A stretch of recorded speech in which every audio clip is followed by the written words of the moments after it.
Hello and welcome back to TheSimplyCa. My name is Alana and today we are going to continue the human design discussion. This time we are going to look at the parts of the chart. So if you go to mybodygraph.com and you put in your birth time, date, and location, you will see this crazy chart. It looks a little weird. Don't worry, we are going to break it down and we're going to focus on just the most important pieces when you're getting started with this human design thing and living your human design. Now, if you want to know a little bit more about how I got into human design, you can take a look at the previous video that is kind of a little introduction to human design. And if you are interested in human design and you want to continue to learn about it through these short videos, you can click the subscribe button and hit the notification bell to get notified every time I upload a new video. That said, I upload both human design and yoga videos. So sometimes you will get a yoga video and sometimes you'll get a human design video. So today we are going to be discussing the elements of the human design chart. And what you're going to see is a whole bunch of shapes that are colored in and white, and lines that are colored in and white. And then you'll also see a bunch of information on the right-hand side of the screen, as well as a few arrows up at the top. First off, anywhere that you see color, whether that be red or black or yellow or brown or anything else, anywhere that there is color and is not white, those are your defined areas. Those are the areas that are the most consistent for you in your life. Anywhere that you see white, those areas are open to conditioning from the world around you. Now, the difference between what is defined and what is open to conditioning, really, for me, what I notice is that if something is defined and somebody else tells me that I need to do something a certain way, or if I'm getting external influence into what that should look like, if it's defined, I feel a rubbing against sort of a value or something that I hold as truth to me. And that's really important to know what is defined, what's consistent, what is true for you, what is correct for you, versus what's open to conditioning from the world around you. And those open areas, the most important question you can ask yourself in those areas is this mine? Is this true for me? And the way that you can tell that is if you are experiencing something when you are around someone versus when you're not around them.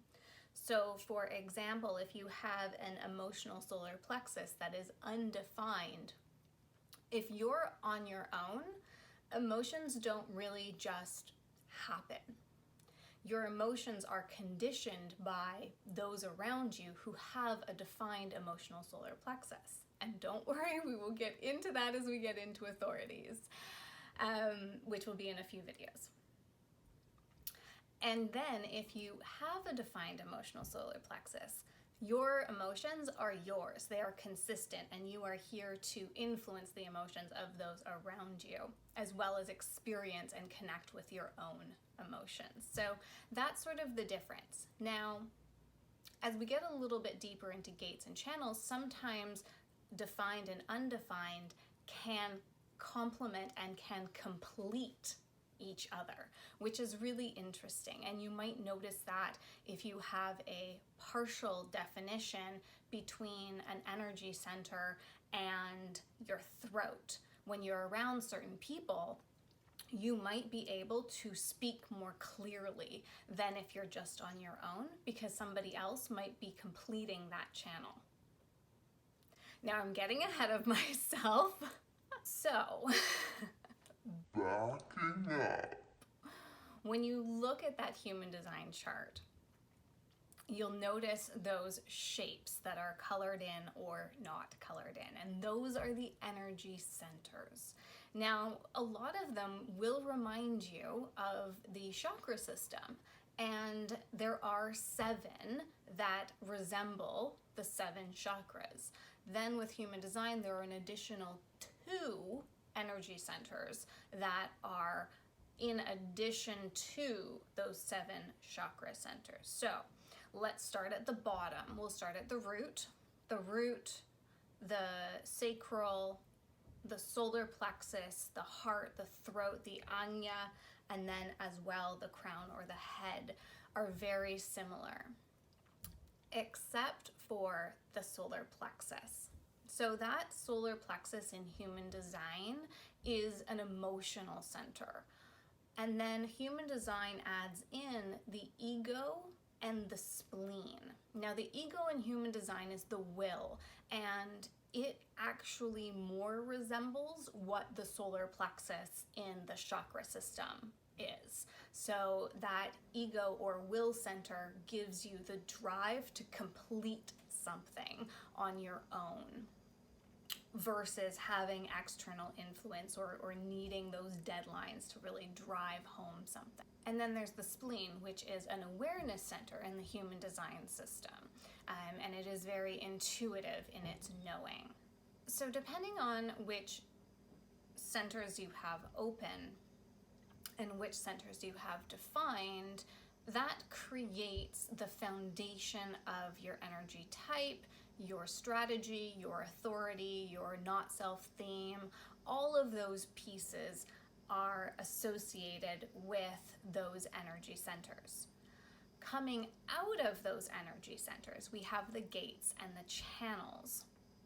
Now, the gates and the channels, whether they are gates that are in full completion, one energy center to another, or if they are only one part of that channel, being one gate or another gate, those create the flavor of the expression around that energy center. And yes, it gets pretty big. There are billions of combinations that can be created. And so really, again, we go back to this whole element of human design is this ability and is this system and this vocabulary and language and permission to be uniquely who you are. Because there are billions of combinations that we can create with all of the different flavors that come out of these gates and channels. And as I was saying before, when you're in combination with other humans, your open centers get influenced by them, and that can be for a positive, and it can also be a challenge, or it can also be a conditioning that doesn't serve you. And when your defined areas are influencing somebody else's undefined areas, it's very much the same. You might be able to help them complete something that gets the language across that they need to bring out into the world. And so partnership is really important when it comes to human design, as well as that individuality. So we are all here to be individual. By being our most expressed individual selves, we're able to enhance others around us and bring together new elements that don't exist separately.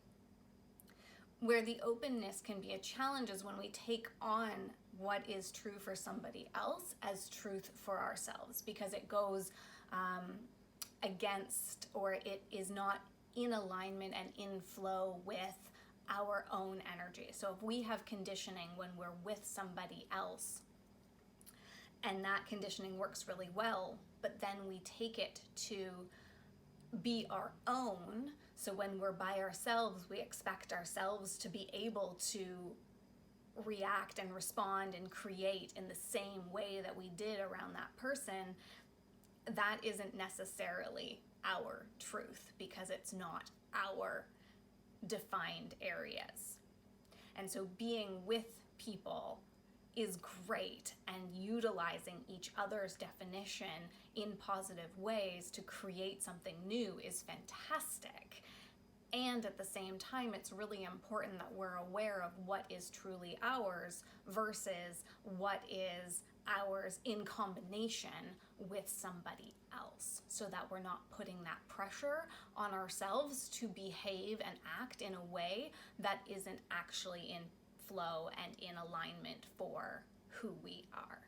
That basically covers what I wanted to go through with regards to the chart itself.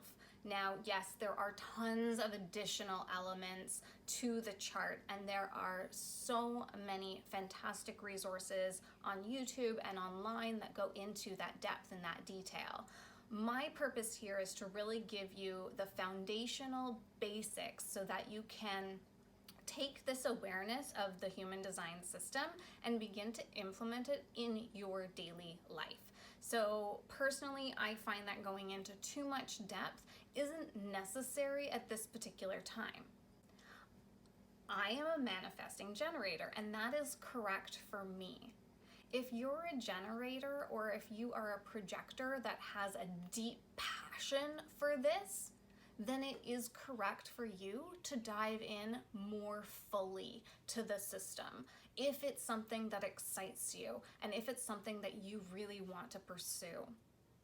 Personally, I am here to share the most simple elements of this system that I feel are going to help you to implement it in your daily life.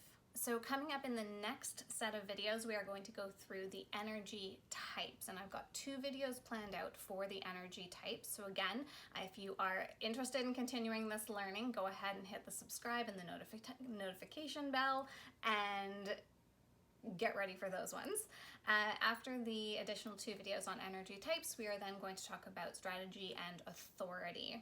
If you want to know more about human design, go ahead and click on the links to a couple of the different blog posts that I have on my website. And if you want to continue on, stay tuned for the next video.